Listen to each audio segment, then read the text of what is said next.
IPL season তো চলছে, তো ভাবলাম এই ফাঁকে ইডেন গার্ডেন্সের ইতিহাস নিয়ে একটু কথা বললে কেমন হয়। না মানে কলকাতায় ক্রিকেট খেলা শুরু কিভাবে হলো, ইডেন গার্ডেন্স তৈরি কিভাবে হলো, এবং ইডেন গার্ডেন্সের নাম ইডেন গার্ডেন্স কেন, এই সমস্ত জিনিস নিয়ে কথা হবে আজকের ভিডিওতে। নমস্কার, আমি Deep and welcome to half pant history.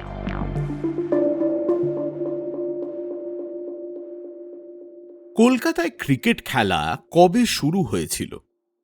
বহুকাল ধরে মনে করা হতো যে এই প্রশ্নের উত্তর হচ্ছে 1792। সেই বছর 23শে ফেব্রুয়ারি মাদ্রাস কুরিয়ারে একটা খবর বেরোয় যে কলকাতায় একটি ম্যাচ খেলা হয়েছে। একদিকে ছিল ক্যালকাটা ক্রিকেট ক্লাব, অন্যদিকে ছিল দমদম এবং ব্যারাকপুর থেকে টিম। তবে প্রাক্তন ক্রিকেটার রাজু মুখার্জি লিখছেন যে এর 12 বছর আগে হিকিজ বেঙ্গল গেজেটে কিন্তু একটা খবর বেরিয়েছিল। গেজেটের 48তম ইস্যুতে রয়েছে একটি খবর যে ক্যালকাটা ক্রিকেট ক্লাব সিজনের জন্য তৈরি হচ্ছে। 1780 সালে যদি এই খবর বেরিয়ে থাকে তাহলে আমরা ধরে নিতেই পারি যে ক্যালকাটা ক্রিকেট ক্লাব এবং কলকাতা শহরে ক্রিকেট খেলা দুটোই তার আগে থেকে শুরু হয়েছে। সেটাই স্বাভাবিক। 1764 সালে বক্সারের যুদ্ধর পর থেকে ইংরেজরা দেশের এই দিকে বেশ জাঁকিয়ে বসেছিল এবং যেখানেই তারা যেত সেখানেই তাদের প্রিয় খেলাকে তারা সঙ্গে নিয়ে যেত। তবে সম্পূর্ণ ম্যাচের রেকর্ড মানে স্কোর কার্ড যদি আপনি দেখতে চান তাহলে আরও কয়েক বছর অপেক্ষা করতে হবে। প্রথম ম্যাচ যেটার পুরো স্কোর কার্ড আমাদের কাছে রয়েছে সেটা খেলা হয়েছিল 18 এবং 19শে জানুয়ারি 1804 সালে।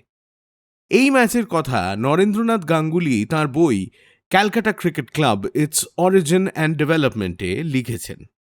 সেই সময় কলকাতায় ক্রিকেট খেলা হতো সম্ভবত আজকে মোহামেডান ক্লাবের মাঠ যেখানে রয়েছে সেই জায়গায়। 1836 সালে বড়লাট ছিলেন লর্ড অকল্যান্ড, যার আসল নাম ছিল জর্জ ইডেন। তাঁর বোন এমিলি ইডেন লিখছেন আরও একটি ম্যাচের কথা। সেই ম্যাচে ক্যালকাটা 11-এর বিরুদ্ধে খেলেছিল দুটি ক্লাব, জুপিটার এবং হায়াসিন্থের সদস্যরা। তবে ততদিনে কিন্তু খেলার ভেন্যু পাল্টেছে। 1825 নাগাদ ক্রিকেট খেলার জন্য একটি স্থায়ী মাঠের ব্যবস্থা করা হয়। সেটা ছিল রাজভবন আর ফোর্ট উইলিয়ামের মাঝখানের জায়গাটা, মানে এই মাঠটা। তবে 1863 সালে ফোর্ট উইলিয়ামে যাওয়ার জন্য একটি নতুন রাস্তা তৈরি করার জন্য সরকার এই জমিটি অধিগ্রহণ করল এবং তৈরি করা হলো প্লাসি গেট রোড। এখানে খেলার একটা সুবিধে ছিল যে প্যাভিলিয়ন হিসেবে পাওয়া যেত একটি বিশাল বট গাছকে। আশ্চর্য ব্যাপার হচ্ছে সেই ম্যাচের প্রায় 190 বছর পরেও সেই বটগাছটি কিন্তু আজও টিকে আছে। সেদিনের প্লাসি গেট রোড হচ্ছে আজকের লেসলি ক্লডিয়াস সরণি, মানে এই রাস্তাটা। আর লেসলি ক্লডিয়াস সরণি আর কিংসওয়ে মানে গোষ্ঠপাল সরণির মোড়ে এই হচ্ছে সেই বটগাছ। রাস্তা তৈরির সময় ভাবা হয়েছিল যে গাছটা হয়তো কাটা পড়বে, কিন্তু অনেক ইংরেজ এই নিয়ে আপত্তি করেন বলে সরকারের তরফ থেকে সিদ্ধান্ত নেওয়া হয় যে গাছটা কাটা হবে না। কিন্তু এবার প্রশ্ন হচ্ছে খেলাটা তাহলে কোথায় হবে? বাংলার লেফটেন্যান্ট গভর্নর কথা দিলেন যে তিনি ব্যবস্থা করবেন। 1864 সালের এপ্রিল মাসে শেষমেশ আজকের ইডেন গার্ডেন্স যেখানে, সেই জায়গাটিকেই ক্রিকেটের জন্য নির্বাচন করা হলো। আজকে আমরা যে জায়গাটাকে ইডেন গার্ডেন্স বলি, একসময় সেই জায়গাটাকেই বলা হতো এসপ্লেনেড। এসপ্লেনেড কথাটা এসেছে ল্যাটিন এক্সপ্ল্যানেটাস শব্দ থেকে, যার মানে হচ্ছে সমান করে দেওয়া। এসপ্লেনেড বলতে বোঝানো হয় সমুদ্রের ধারে বা এক্ষেত্রে নদীর ধারে একটি খোলা জায়গা যেটাকে সমান করে দেওয়া হয়েছে, লেভেল করে দেওয়া হয়েছে, যাতে লোকে সেখানে হাঁটতে বা বেড়াতে পারে। তবে যতদিনে এই জায়গাটা ঠিক করা হয়েছে ততদিনে তো গরম পড়ে গেছে। তখনকার দিনে কেউ এতটা উন্মাদ ছিল না যে কলকাতার গরমে ক্রিকেট খেলবে। তারপর এলো বর্ষাকাল। কাদায় ফুটবল খেলা জমতে পারে, ক্রিকেট জমবে না, কাজেই শীতকালের অপেক্ষা। ইডেনে প্রথম খেলা হয় 23 থেকে 31শে অক্টোবর 1864। আপনাকে একটা ছবি দেখাই, 1861 সালের ছবি। ক্যালকাটা ক্রিকেট ক্লাবের খেলা হচ্ছে। খেয়াল করুন, একদিকে রয়েছে রাজভবন, অন্যদিকে রয়েছে শহীদ মিনার।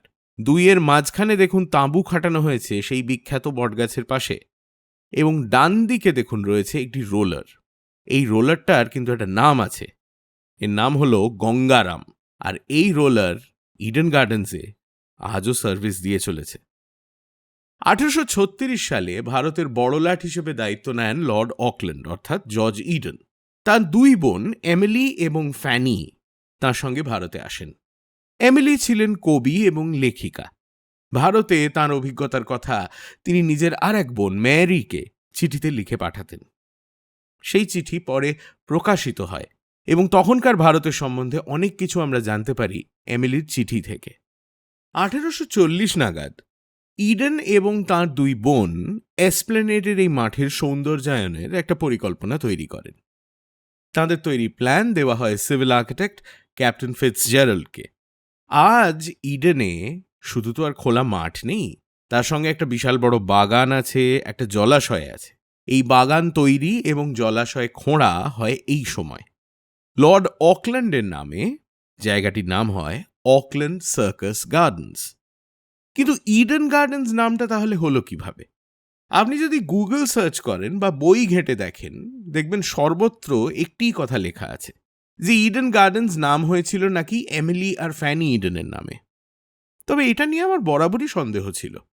1923 সালে কলকাতায় হয় ক্যালকাটা ইন্টারন্যাশনাল এক্সিবিশন। খুব গোদা ভাষায় বোঝাতে গেলে আজকাল যেমন বাণিজ্য মেলা হয়, ট্রেড ফেয়ার, কতকটা সেই রকম। এই এক্সিবিশনের জন্য একটি গাইড বুক তৈরি করা হয় এবং সেই গাইড বুকের ভূমিকা লেখেন C.R. উইলসন। উইলসন চাকরি করতেন ইংরেজ সরকারের রেকর্ডস ডিপার্টমেন্টে। ব্রিটিশ ইন্ডিয়া নিয়ে অনেক লিখেছেন এবং সেসব লিখেছেন একেবারে সরকারি নথিপত্র দেখেই, কাজেই উল্টোপাল্টা কথা উনি লিখবেন না। ভূমিকায় উইলসন লিখছেন, যেহেতু লর্ড অকল্যান্ডের সময়ই ইডেনের সংস্কার হয়, মাঠের নাম হয় অকল্যান্ড সার্কাস গার্ডেন্স।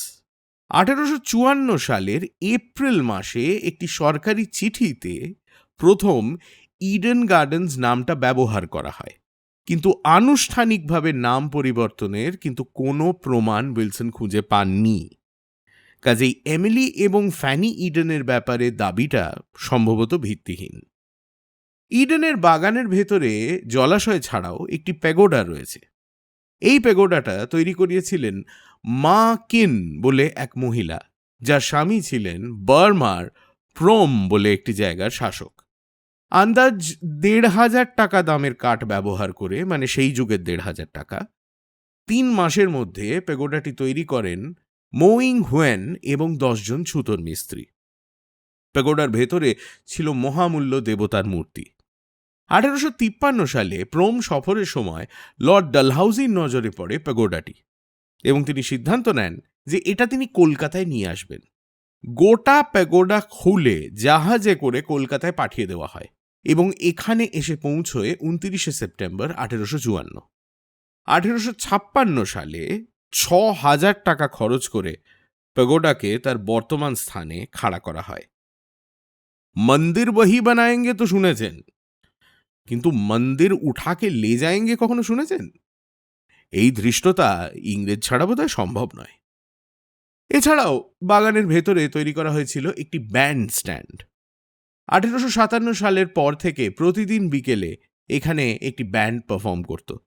কলকাতা সাহেব মেমদের জন্য বিকেলে ইডেনে হাওয়া খেতে যাওয়া ছিল একটা রিচুয়ালের মতো।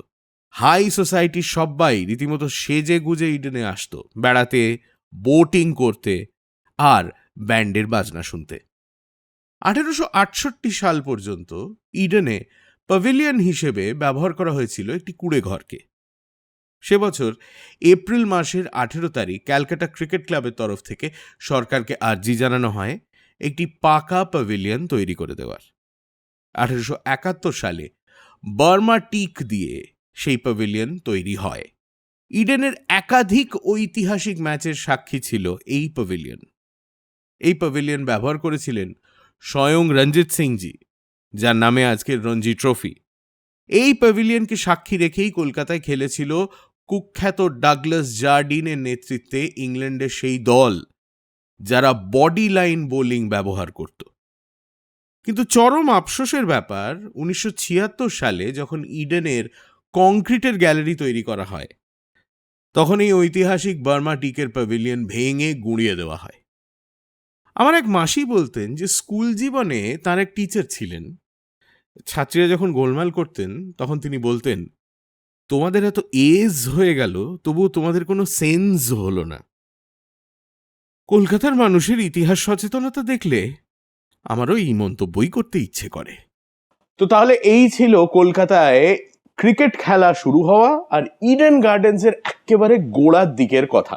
ইডেন গার্ডেন্সের ইতিহাসের ব্যাপারে আপনার যদি আরো জানার ইচ্ছে থাকে, ডেফিনেটলি রাজু মুখার্জির বইটা পড়ুন।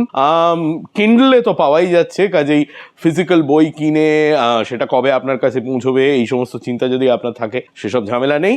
লিঙ্ক আমি দিয়ে দিচ্ছি ডেসক্রিপশনে। তাছাড়াও আজকের ভিডিওর যা সোর্সেস রয়েছে সেগুলো সবকটাই আমার ডেসক্রিপশনে দেওয়া থাকবে, যদি আপনি আরো লেখাপড়া করতে চান বা যদি আপনি আমায় ক্রস চেক করতে চান। কলকাতার এবং কলকাতার পার্শ্ববর্তী অঞ্চলের ইতিহাস নিয়ে আপনার যদি আরো জানার ইচ্ছে থাকে তাহলে ইনস্টাগ্রামে ফলো করুন আর ডেফিনেটলি ইউটিউবে সাবস্ক্রাইব করুন টু হাফ প্যান্ট হিস্ট্রি। আমি দীপ, সামনের সপ্তাহে এরকম আরো একটা ভিডিও নিয়ে আপনার সঙ্গে আবার দেখা হবে। নমস্কার, ভালো থাকবেন।